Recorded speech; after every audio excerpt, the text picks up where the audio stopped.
I think that's about right, yeah? I think I've got this angle about right. Because I've got LED lighting in my background, it may give me a bit more of a yellow picture over there where my eye is. However, the important thing is now we've got this basted quilt all ready to go, and I haven't changed the thread. What's that thread I was using? Glide white. I buy it in 1,000 metre cone. It's on the stand. Same thing in the bottom line in my bomb. Yeah, I've actually just lost the end of that. Now this is probably, I would say this is probably a good sort of like 60 weight. It's not very large at all. So starting just off the edge. Now I've got nothing special, no gloves, no nothing, right? Shove my thing down. So this is going to be top stitching. So, well, top quilting as such. So I have got it back. I know I'm on my H3 foot, which is great, but I'm going back to the normal 2.4 stitch length. I don't want a tighter stitch now. I'm going to try and stitch in the ditch as carefully as I can, just by hand and just by letting the machine run.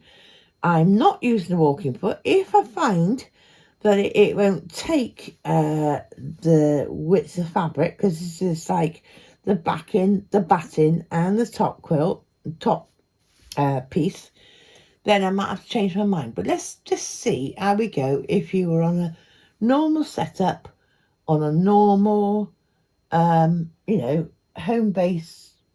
Well, as I am, this one's a little bit, good, but a normal machine. I've given myself a bit of space behind me now, because it's going to go that way. So, and I'm going to start off very, very slowly, because I've just started slightly off the quilt, and I'm not going very fast at all, am I? I don't have to go back and forth with the quilt edge, because that's going to get caught up in the seam eventually. And I'm just hoping, that this is coming out. Let me just double check that this is coming out. I think so. On the quilt, yeah. I haven't brought my other light over, but I think this will work, yeah. So the first thing that I'm doing, without rushing, and it's taking it, the underfeet are working, my dogs are bringing it through, yeah. It may go, a little off as we go, but then, as my mother used to say, a blind man would like to see it. But what I'm doing now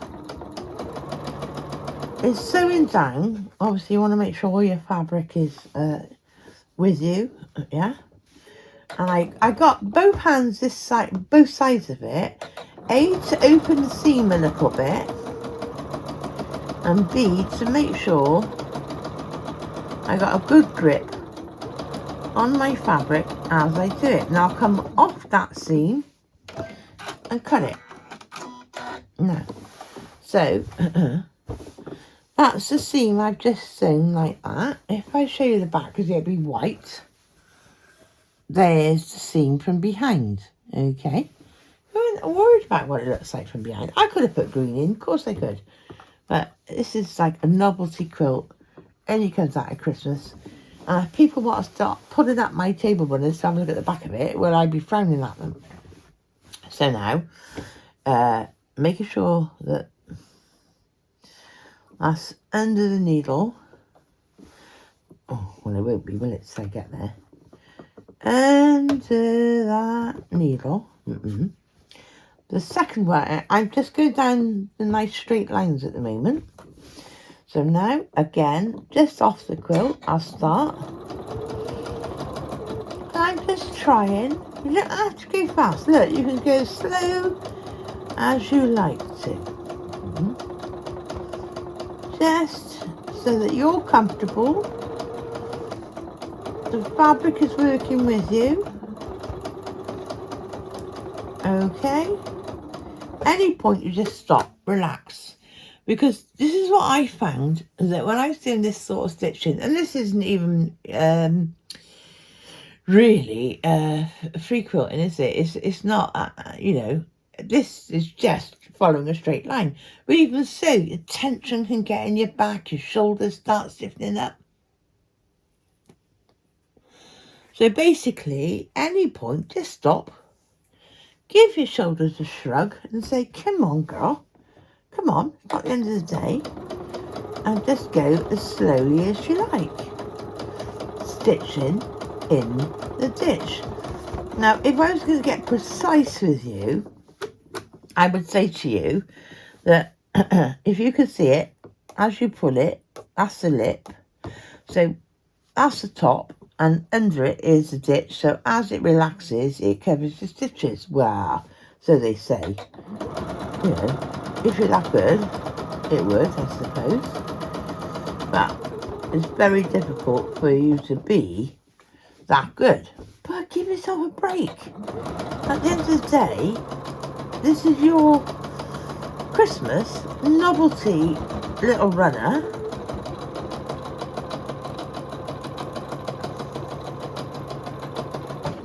And then cut it off. The fact that you've got it on the table at all is brilliant, yeah? So I've now done the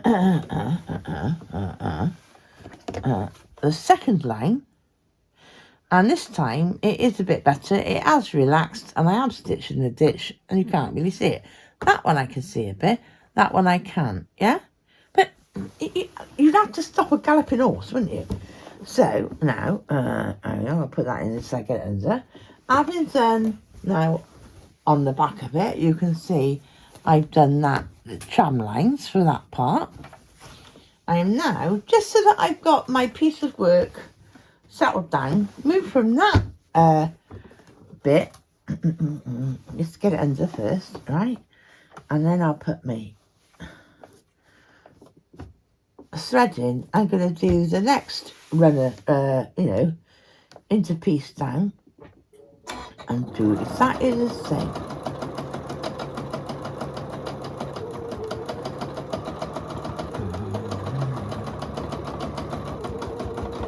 Oh, that wasn't very good.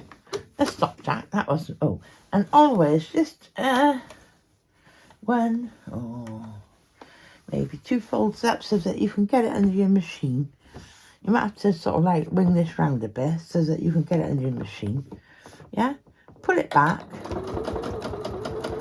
and you're just aiming as best you can through the middle of your needle.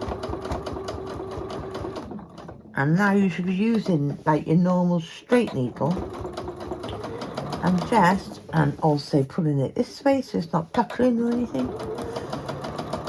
Just the best you can, follow that seam and cut it off. Even if you think, oh my God, I've gone over here, I've gone over there, well, so have I, right? But I'm telling you, at the end of the day, no one is going to actually take any notice of that. They're going to go, oh, that's lovely. Yeah, they're not even going to see it. I got a problem here. My cotton at the back don't seem to. That's better. Want to work with me? Okay. I mean, if I wanted this to be absolutely perfect, I could use a different type of foot. It should pull the fabric one way or pull the fabric the other way. Or I could go like this.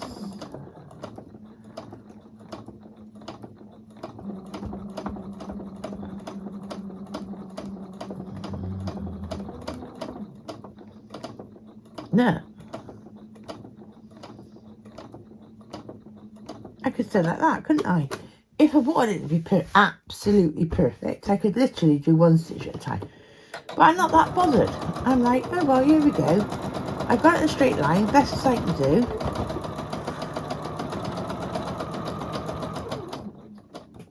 As it comes down, I'm just going to pull it all nice and flat. And off we go. I'm not pushing or pulling, I'm just letting it pull me. Yeah, I'm letting the machine do the work. I'm letting it pull me. Get to the end and go, well, there you go, that's enough. Right? Again, that seam, barely see it, right? So now, well, I might turn it around the other way now because it's easier for me because I don't want so much shoved under the needle. So I know that this is stitched, yeah? So I can smooth it out and get this bit under and say, well, I'm going to do exactly the same there then as I've done. Just make sure it's down. As I've done with the rest of it. Start off a little bit. And then just nicely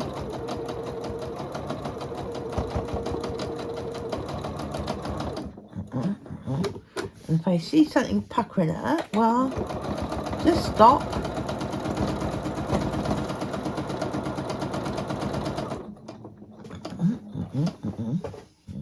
It's my fault. I forget to take my foot off the bloody presser. Just keep going. Got a bit of a Nike. Just do it. That's that done. Happy dappies. Right, so that's that one done. Okay. And then we got the other end. I'll turn it round again. These are just straight seams. Yeah? Straight seams. And then the other one I haven't done yet is this end. I think. I will double check in a minute. And make sure you've got it held out.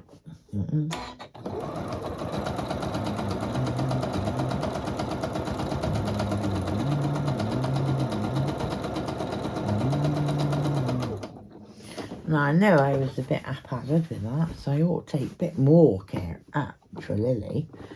But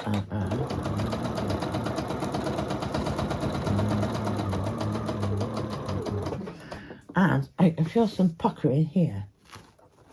Again, as I said to you, this is always repositionable. I just pulled it up and let it flat. And off we go again.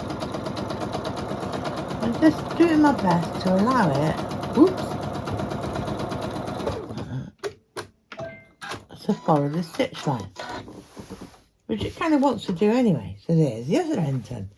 So now on my back, I've got, I got end channel, middle channel, end channel. There's I don't want the end of the end channel because that's going to get caught up in the edging, isn't it? So I don't need that. So the other couple I want to do, with the same thread. So this is not decorating thread. This is just holding it in the same place. Are the lengthwise ones. Okay. Again, I am just following all the way down and stop, smooth it out, and just following down my own seam line with absolutely normal, well, considerably normal foot.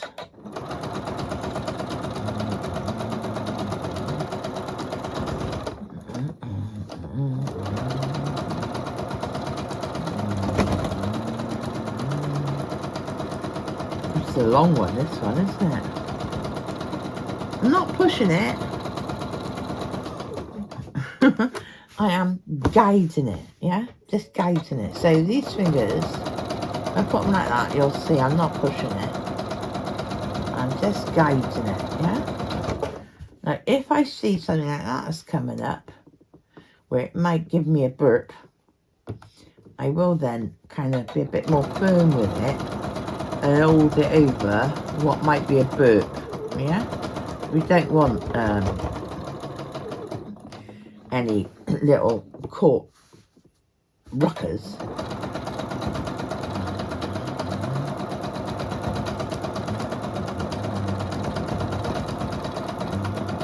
And you can go an awful lot slower than I am.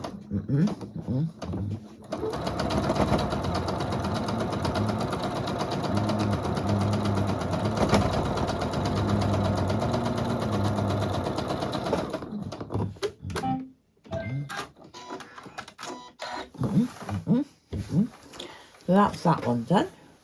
Then the other long seam I haven't done is the other side. So that's what I'm going to do next, which is just in the natural white that I've used all the way through.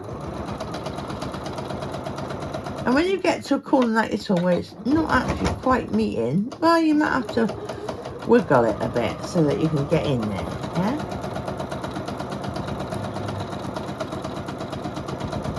Follow it all the way down.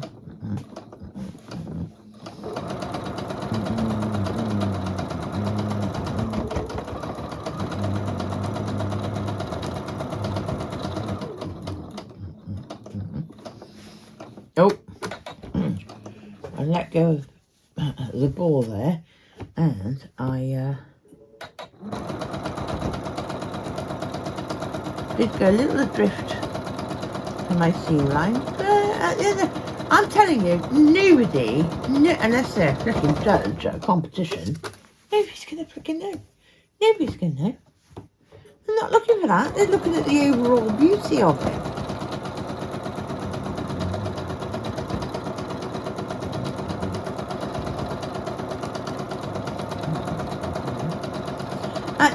At the end of the day, this is a novelty quilt for Christmas. Oh, I have to really work under that one. Yeah.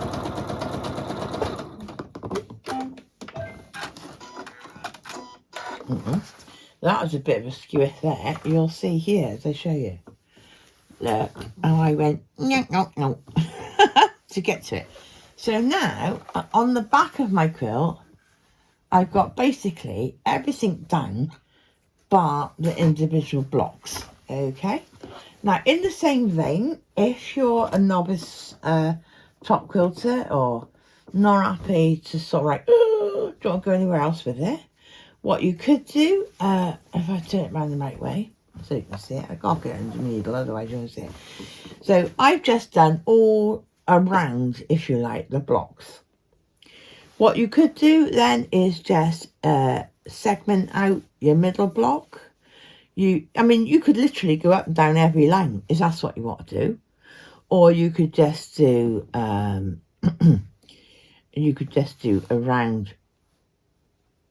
the outside of the block, just so it's holding it down in the middle of that block. That's all. That's all you need to do now, so that when it goes through the washing machine, it's not all going to come apart, because remember, the glue is going to go.